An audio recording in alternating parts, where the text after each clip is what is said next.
आप सभी सज्जनों को मेरा नमस्कार हो।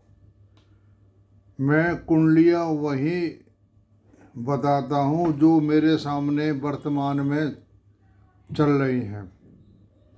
मैं कोई भी कुंडली किताब से नहीं उठाता, क्योंकि जो हमारे जानकार में कुंडलियाँ हैं या मैं उनको अच्छी तरह जानता हूँ, उनके बारे में जानता हूँ, उन्हीं की कुंडलियों के बारे में मैं यहाँ डिस्कस करता हूँ।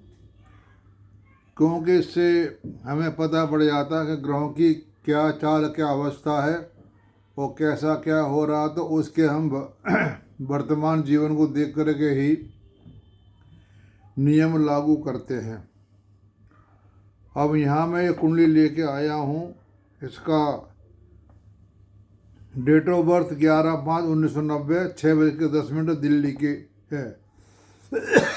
इस टाइम इसकी वर्तमान आयु 35 वर्ष की है।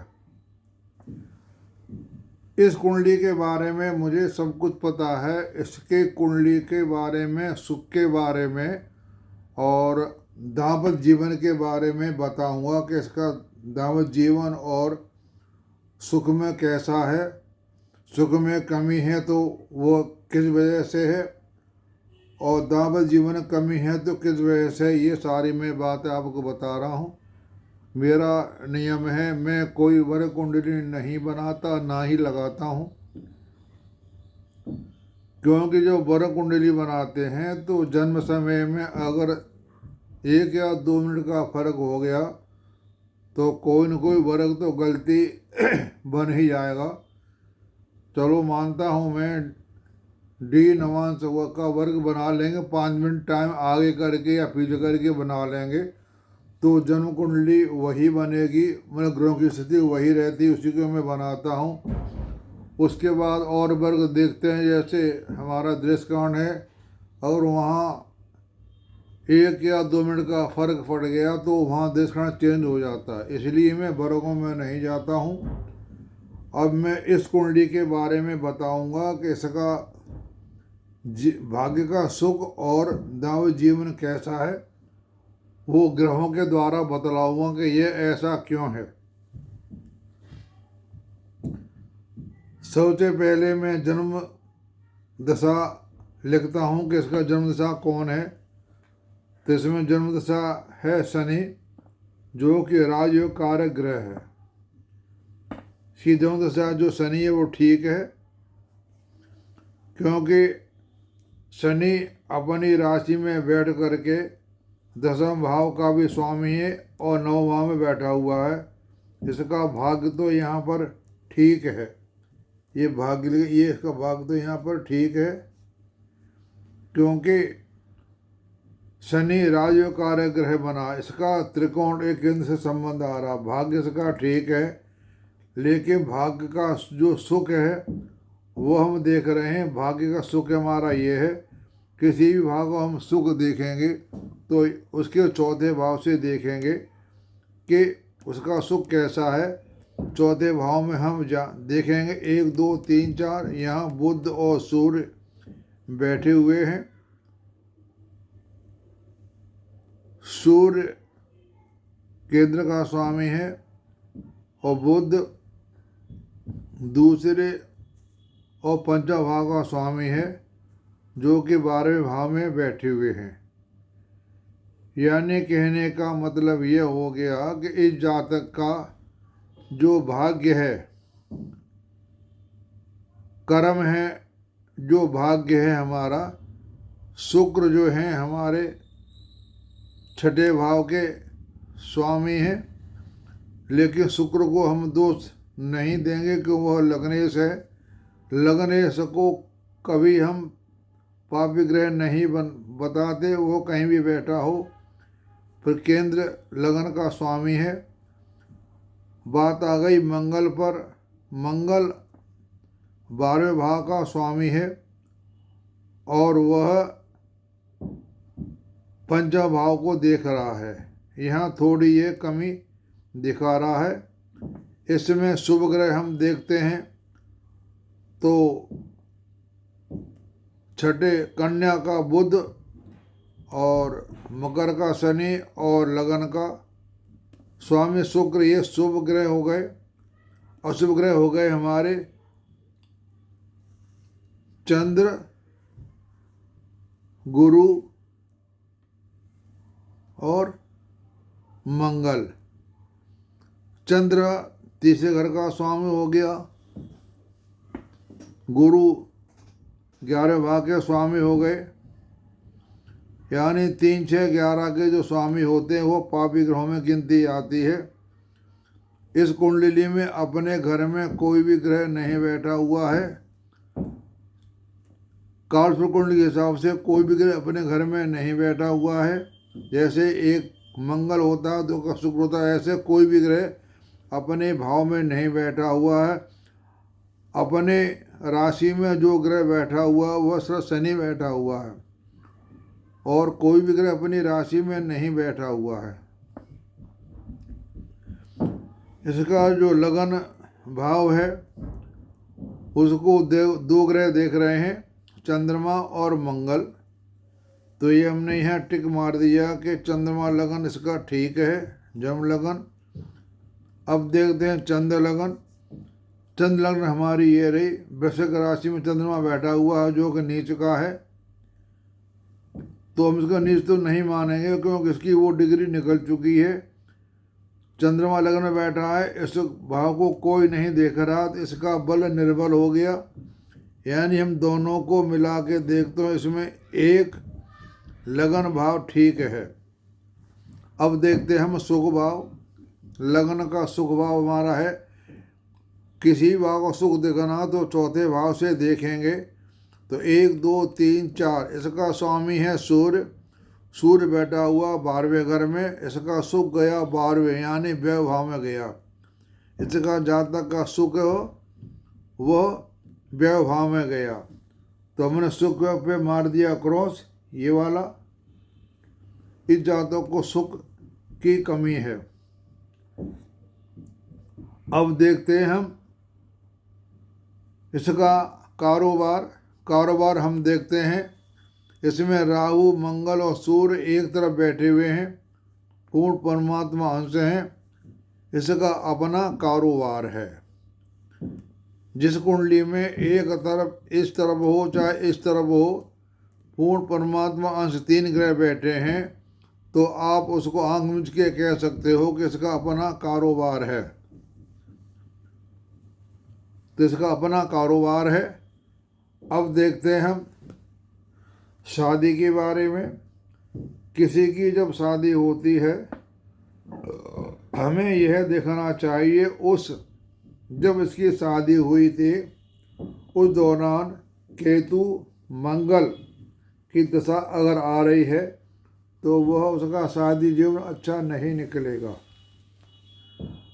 तो हम यहाँ देख रहे हैं इसकी शादी हुई थी शुक्र चंद्र में हुई थी। इसकी शादी हुई थी 8 नवंबर 2019 में। यह केतु में चंद्र और शुक्र में इसकी शादी हुई थी। तो मैंने आपको बताया था कि जिसकी शादी केतु या मंगल में अंतदशा हो चाहे महादशा हो आ जाए तो उसकी शादी सफलता नहीं होती। नंबर 2, हम आपस में इनकी कैसे बनेगी वह हम लग्नेश और सप्तमेश को देखते हैं। लग्नेश हो गया शुक्र, सप्तमेश में हो गया मंगल। मंगल और शुक्र की दूरी क्या है? मंगल और शुक्र इसमें दूसरे भाव में बैठे हुए हैं। मंगल यानी ये यहाँ से हम गिनेंगे तो दूसरे भाव में बैठा हुआ है, शुक्र उच्च का बैठा हुआ है। ये तो करीब करीब ठीक है, लेकिन इसका हम देखते हैं कि इसमें जो चंद्रमा और गुरु की स्थिति क्या है। गज कैसे योग को हमने देखना बहुत जरूरी होता है। इसमें 1, 2, 3, 4, 5, 6 इसमें गज कैसे योग नहीं है, यानी इसका जीवन जो चलेगा वह अप डाउन चलता रहेगा, क्योंकि यहाँ गुरु और चंद्रमा 6-8 में बैठे हुए हैं। चंद्रमा से गिनती करेंगे हम तो 1 2 3 4 5 6 7 8। चंद्रमा से गुरु अष्टम भाव में बैठा हुआ है और गुरु से चंद्रमा छठे भाव में बैठा हुआ है। 1 2 3 4 5 6। गुरु चंद्रमा जिसके कुंडली में छठे या अष्टम भाव में बैठा होता है, उसका जीवन डगमगाता हुआ चलता है। तो मैंने आपको बता दिया कि शादी जो इसकी हुई थी वह केतु चंद्र शुक्र की दिशा में शादी हुई थी। इसका वर्तमान में देख रहा हूँ मैं, इनकी आपस में नहीं बन रही है, लड़ाई झगड़े डेली होते हैं। एक बच्चा होने के बावजूद इनके संबंध ठीक नहीं हैं। फिर हम देखते हैं इसमें चतुर्भाव कुंडली में जो शुक्र हमारा 11 भाव में बैठा हुआ, वो चतुर्भाव कुंडली में जाके पहुंच गया 12वें भाव में और सूर्य पहुंचेगा लगन भाव में। यहाँ पर 2 ग्रह ने अपना स्थान चेंज कर लिया, 3 ग्रहों ने। मंगल पहुंच गया दशम भाव का स्वामी, वो 11 में पहुंच गया, और 11वें भाव का जो ग्रह शुक्र वो 12 भाव में पहुंच गया, और 12वें भाव का स्वामी लगन में पहुंच गया। यानी एक तो हमारा जो सूर्य है, इसको यहाँ ये अच्छा समय नहीं दे रहा, क्योंकि ये 12वें भाव का स्वामी लगन में बैठ गया और शुक्र आ गया 12वें भाव में। जो यहाँ पर उच्च का जो हमारा शुक्र था वो जाकर के मेष राशि में बैठ गया। तो दाम्पत्य जीवन यहाँ से खराब बता रहा है कि शुक्र मंगल की राशि में जाकर के बैठ गया। जन्म लग्न कुंडली में शुक्र उच्च का है, लेकिन इसने इसका फल नहीं दिया, क्योंकि शुक्र 12वें भाव में पहुँच गया और 12वें भाव का स्वामी लगन में आ गया।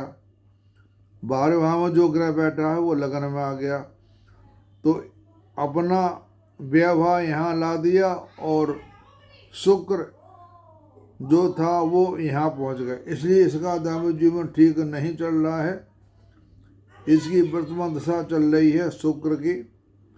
शुक्र में शुक्र चल रहा है, शुक्र चंद्र चल रहा है 21-2-25 से 2-6-25 तक। इसके लिए गुरु एक पापी ग्रह है, क्योंकि ये अष्टम भाव का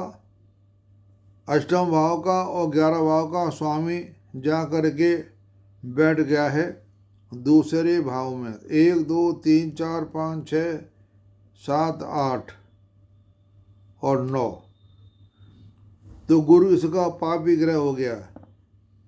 शादी इसकी जो हुई है वो सही समय में नहीं हुई, गुरु इसका पापी ग्रह हो गया।